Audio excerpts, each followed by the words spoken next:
Noi dell'Assemblea Permanente contro il rischio chimico diciamo no all'inceneritore SG31 di Porto Marghera che dovrebbe bruciare 125.000 tonnellate dei peggiori rifiuti tossici nocivi d'Italia.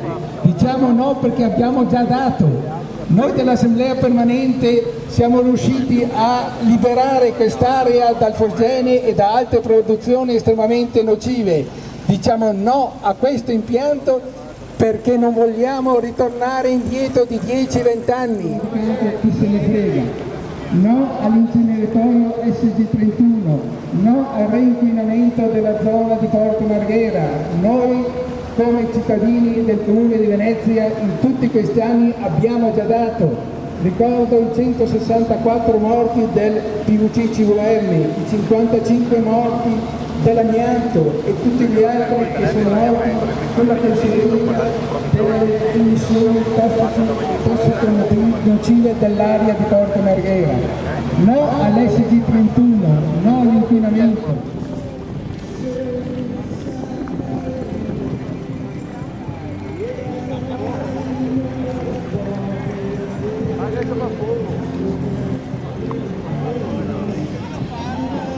La Giunta regionale di Galano di Zaia vuole regalare ai cittadini di questo territorio, ai cittadini di Venezia e di Matera, la riapertura dei inceneritori, dei rifiuti industriali, tossico-nocivi e dei rifiuti. Vogliono portare qui rifiuti, tonnellate di rifiuti industriali, tossico-nocivi.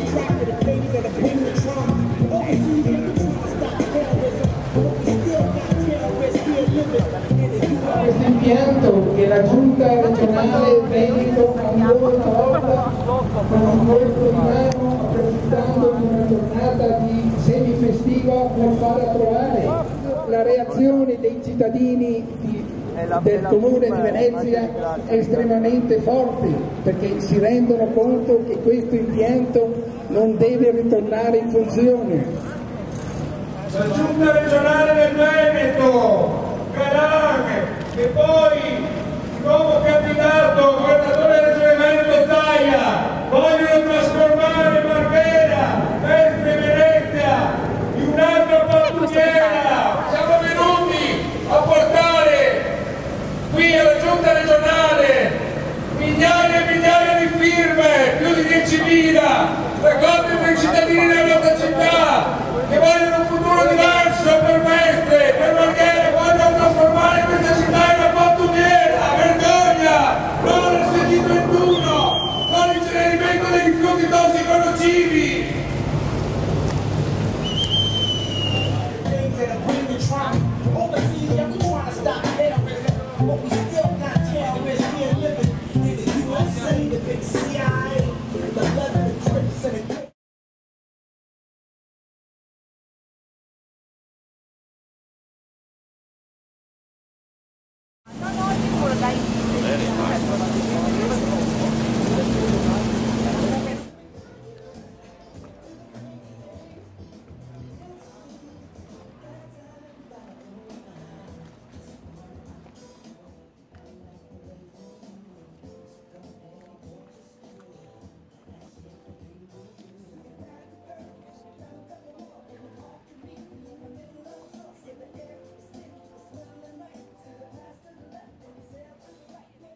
Siamo venuti a conoscenza del sito di internet della Regione che è in atto un accordo, una convenzione fra una società mista pubblica-privata in cui la Regione conta molto, che si chiama SIFA, che è un soggetto che gestisce un'importante attività in corso di ultimazione per il trattamento delle acque industriali, e SPM per la cessione della piattaforma ecologica che avrebbe dovuto non solo continuare a trattare in modo integrato con il PIF, le acque civili e industriali, tutta la terraferma, diciamo così, ma avrebbe dato un errore fatto nella progettazione del PIF, sovradimensionando i possibili conferimenti di acque industriali, cedere alla società SIFA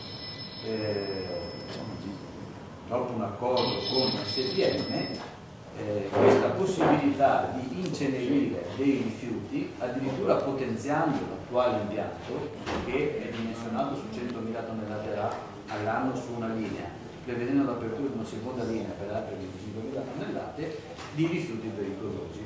Ora, questa è una cosa che va contro ogni logica e soprattutto va contro la volontà popolare di trasformare Porto Marghera, perché se Marghera torna ad essere il luogo in cui qualcuno pensa di stoccare e incenerire tutti i rifiuti provenienti dal Veneto, noi non siamo d'accordo. No. E questa mobilitazione ha coinvolto, ripeto, decine di migliaia di persone con infinite assemblee, riunioni, eccetera, non politiche, ma proprio le persone che vedete qui non sono appartenenti a gruppi politici, sono singoli cittadini, singole associazioni, eccetera, che hanno sentito ribollire il sangue quando, dopo un decennio di attività finalizzata alla trasformazione di Marghera, vedono riproporre questo tipo di logica. Allora, noi pensiamo che questa cosa non si dovrà fare.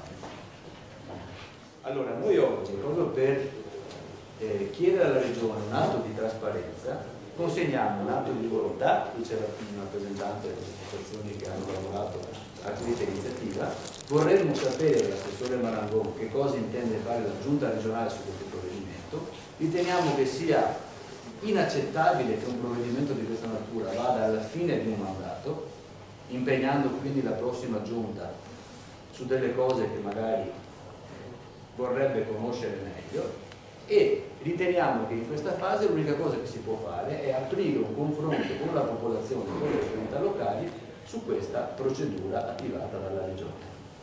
Sappiamo che c'è un problema.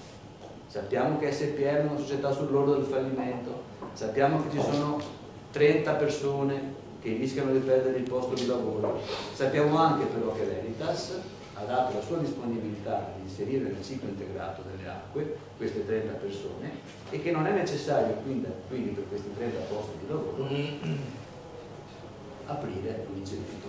Adesso questa è un'estrema sintesi, ma lei capisce che è estremamente complicata la cosa.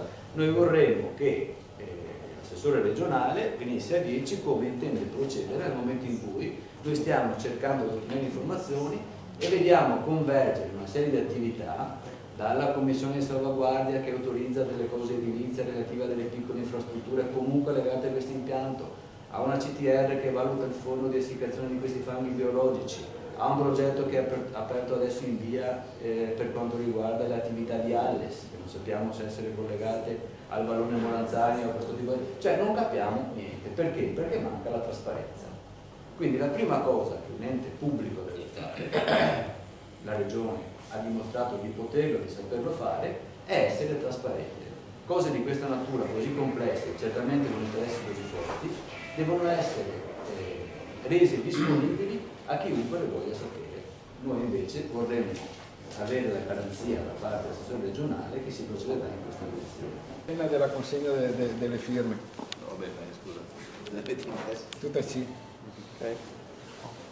E abbiamo chiesto di non portare l'atto prima di averlo discusso tra la gente di Marghera con gli amministratori locali. Non hanno escluso questa ipotesi. Abbiamo chiesto formalmente che ci fosse l'assessore oggi e non c'era, che era Rovigo, e abbiamo chiesto che deve venire, se può venire a Marghera. Hanno detto che è chiusa la partita a Ste, quindi lo stoccaggio dei pericolosi dopo il nostro casino è stato bloccato, non è ancora stata bloccata questa operazione. Bisogna continuare a tenere alta l'attenzione, a far conoscere a tutte le istituzioni locali, dalla municipalità al comune, alla provincia, queste cose, chiedere assunzione di responsabilità politiche a tutti i gruppi e quindi arrivare a chiuderla in modo adeguato. Galan, vergognati! Vuoi trasformare la nostra città in una pattumiera? Dovete vergognarvi! Noi non ve lo permettiamo!